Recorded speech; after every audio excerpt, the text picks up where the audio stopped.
최근 청년 주거 안정을 위한 전세보증금 대출 제도를 악용한 범죄가 기승을 부리고 있습니다. 고액 알바를 내세워 20대 사회초년생들을 끌어들인 뒤 전세대출 받은 돈을 가로채는 수법인데요. 청주에서도 피해자가 잇따르고 있습니다. 박정혁 기자입니다. 청주에 사는 20살 성모 씨는 지난 3월 단기간에 큰돈을 벌 수 있게 해주겠다는 지인의 말에 속아 이른바 전세대출 사기의 늪에 빠져들었습니다.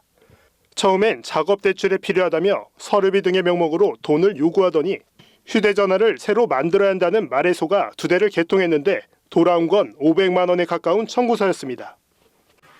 처음에는 가계통을 했을 때 그게 어떤 건지 잘 몰랐는데 나중에 알고 보니까 되게 무서운 거더라고요. 대출금이 나오면은 저보고 가계통을 정리하라고 해가지고 조금 울며 겨자 먹기 그런 식으로 한 거. 성 씨는 그제야 잘못됐음을 깨달았지만 손해만 보고 빠질 수 없다는 생각에 큰돈을 벌 수 있다는 전세대출 사기에 가담했습니다. 그 일당이 소개해준 경기도 용인의 한 신축 빌라를 전세 계약한 뒤 한 인터넷은행에 청년 전월세 보증금 대출로 1억 원을 신청한 겁니다. 비대면으로 서류를 제출하면 손쉽게 대출금이 나온다는 점을 노린 것으로 실제 돈이 나오자 이 일당은 성 씨에게 임대인과 계약을 취소하게 시킨 뒤 대출금을 고스란히 챙겼습니다. 그 일당 중에 수공책인 것 같은 19살짜리 업자라고 불리는 사람이 저에게 정산을 해야 된다고 그 돈을 전부 달라고 하는 거예요. 그때는 제가 바보 같았지만 그 돈을 넘겨줬거든요. 근데 그러고 나니까 그 다른 일당들이 저한테 오더니만 태도가 변하더니 돈을 다시 받아야 되지 않겠냐 하면서 저보고 다른 작업 대출을 할 사람을 더 구해오라고.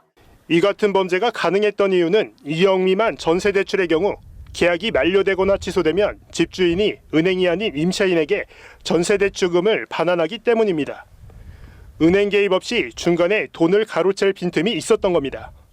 금융당국은 명의대여 등으로 전세대출 사기에 연루되면 피해자로 보호받는 것이 아닌 성 씨의 사례처럼 공범으로 처벌받을 수 있다고 경고하고 있습니다.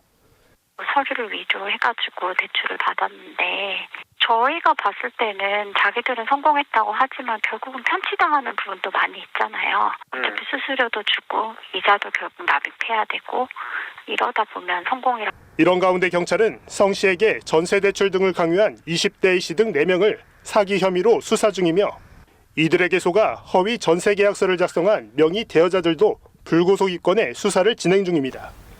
HCN 뉴스 박종혁입니다.